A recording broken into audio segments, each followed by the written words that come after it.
Ganda ko dito. The place is so giving. Ay, wala pa kami natawag. Na tayo. Opo. Sausage and the rice. That's it.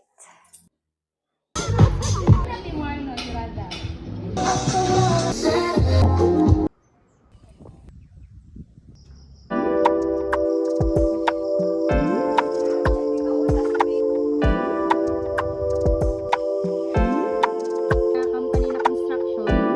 Dito jud ko.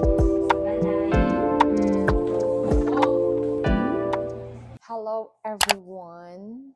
Good evening. So for today's video, we are now here at La Vida Hostel. Time check, it's around 12 midnight na guys. Wala pa kami natawag. So let's have our skincare. So tomorrow guys, room tour ta tomorrow. Ayaw lang sa karon kay medyo ngit-ngit siya. Tonight, it's time to have our skincare. Evening skincare. So this is my skincare. So muna akong mga peeling gel. This is from Atomy peeling gel.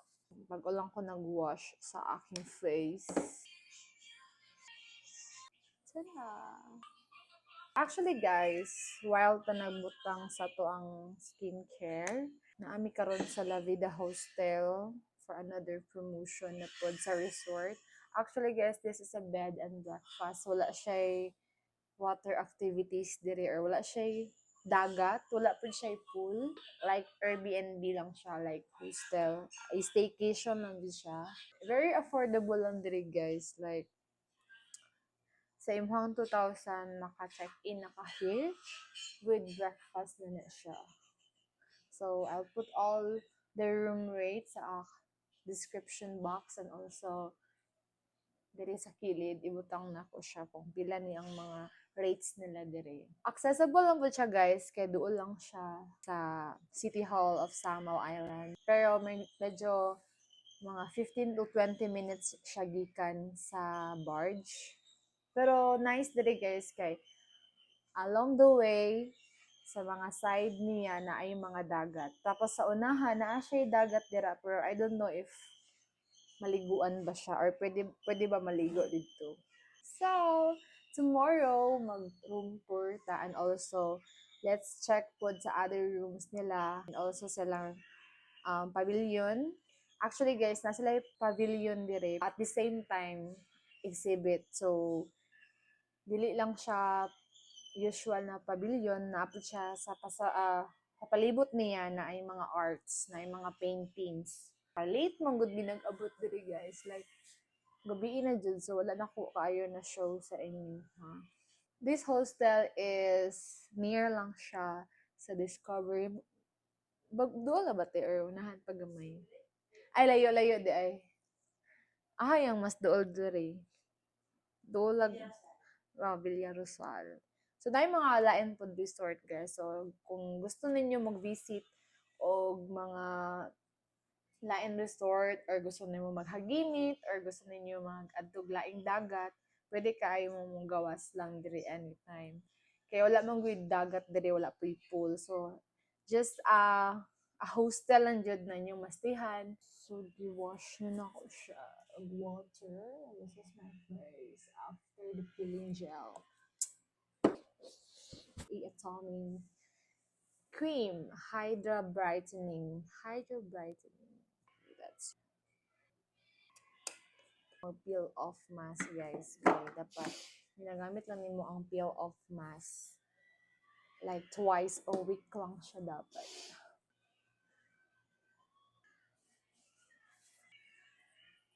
Tada! Butang na ka. Dili kayo dry ang inyong lips.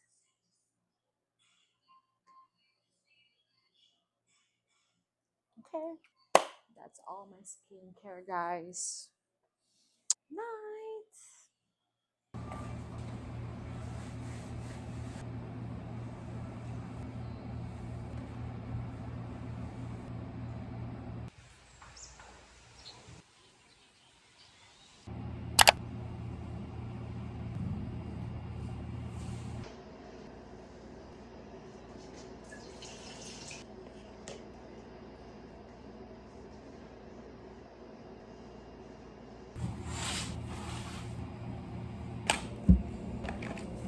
good morning everyone. So we are still now at La Vida Hostel. So today we're going to have a quick tour sa resort. But before of that, ano sa guys, breakfast lang muna tayo. Nilimugan na ako, Mark. I hate it. Gabi ni Gana siya, pero parang sa mani eh. Outside. So, magawas na guys. Wow. So, nature vibe. So, guys, mo ni ang Dorian B. And, diri mi naka-stay sa Dorian A. So, this is our room. So, later, we will check that one. And this is the outside. Baba ta. Let's check the place. Kasi kagabi, sobrang dilim na, hindi ko hindi ko na napansin yung surroundings. Okay everyone, La Vida Hostel is not just a staycation or a bed and breakfast. It's about may ano siya guys, naa siya art exhibit and you must visit here if you like arts and something. Good morning, ma'am. So, sige po. Thank you. Sige, thank you po. So, this is their art exhibit, guys. Look at this one. And also, guys, they serve a coffee here. It's a brewed coffee, and I love coffee. And the place is so giving. Like, it's like quiet place, and it's so nice. Opo.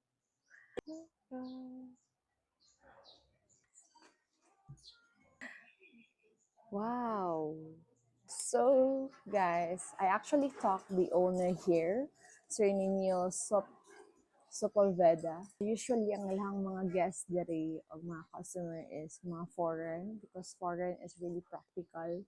So, dili lang sila nagapangita. Required nila na iris or I mean na pool or water activities but they are just looking for a space na makarelax and also makatipid sila.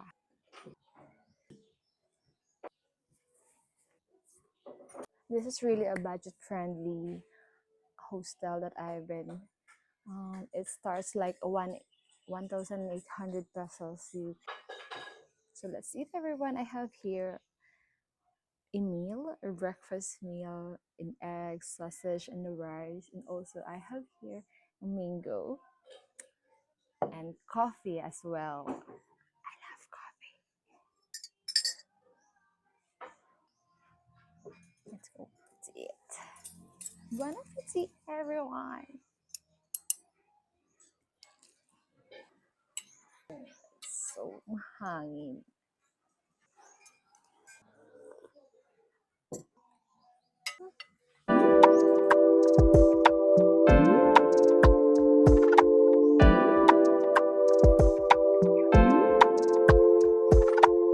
We are done to our breakfast. So nice here, guys.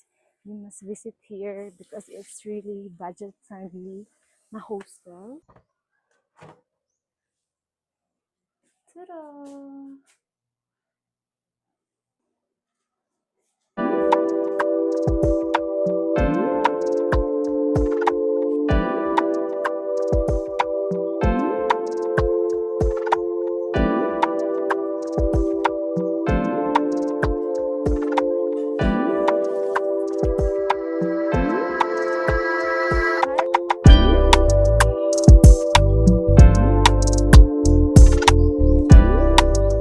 Let's check our room. So this is where we stayed. English.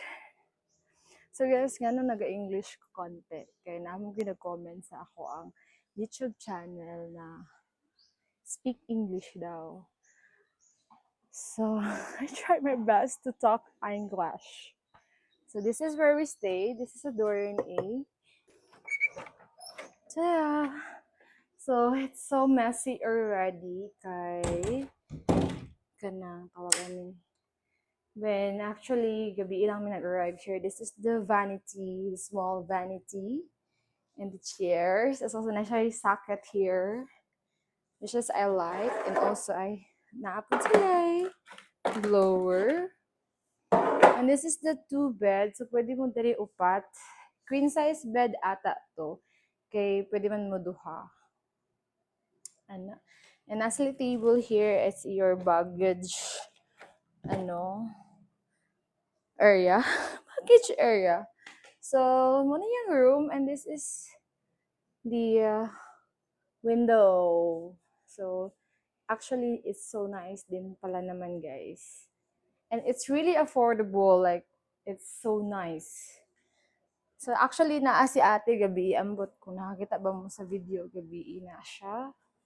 And, a lot of things. Si sir lang nag-paint the owner. So, yung display. And this is the comfort room. So, mas comfort room as well. Ta-da! And this is our POV every time you will go out. Wait. It's a lot of nice greeny surroundings. So I'm done with my get ready with me. A simple makeup. Simple makeup. It's time to leave this place. And also, almost 12 na siya. Let's pack our things na. Okay, it's time to check out. Okay. So here's my bag, a leopard bag. So guys, if you wanted to visit Samal Island, if gusto ninyo budget meal or something, nakatipid mo sa inyong staycation or mastayhan, I recommend La Vida Hostel. It starts 1,800 room rates. So, mo na lang pinakabarato. And also, guys, accessible lang po siya sa mga resort diri sa Samal Island. So, you can have a motorcycle rentals. Dapit lang sa may barge, guys, na ay mga motor rentals dira. And it's really affordable po. And also, this is 10 minutes away to Sama City Hall. So, it's really accessible, guys. And along the way, may mga resort dira na mga sa Villa Rizal, Discovery. So, siguro ang Discovery is nasa 5 minutes away or 10. So, ana siya kaduol diri. So, it's really nice. And also, the place is giving a peaceful and quiet place. So, if you are just wanted to kung gusto ninyo ka ng peaceful lang, I recommend this place good. And also, swak po siya sa budget. So, visit na mo guys. Available siya sa booking.com and also sa Agoda. So, if ever gusto mo visit dere sa Samal Island, I really recommend this place for a budget-friendly staycation or something Airbnb. If ever mag-adto mo sa Samal Island, pa-book mo sa booking.com and also sa Agoda. Available ang La Vida dito, guys. And it's cheaper. Okay. So bye for now, everyone. So I am going home and also later na ako event again. So see you guys later. Bye.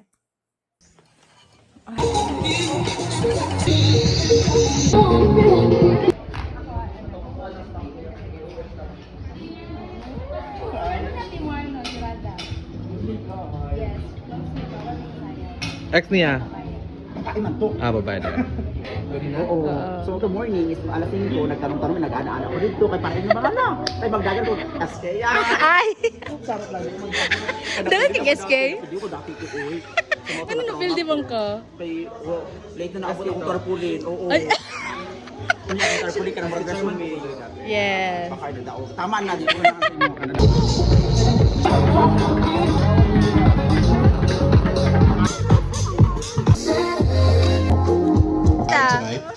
Just a little bit of background where we're standing today. By the way,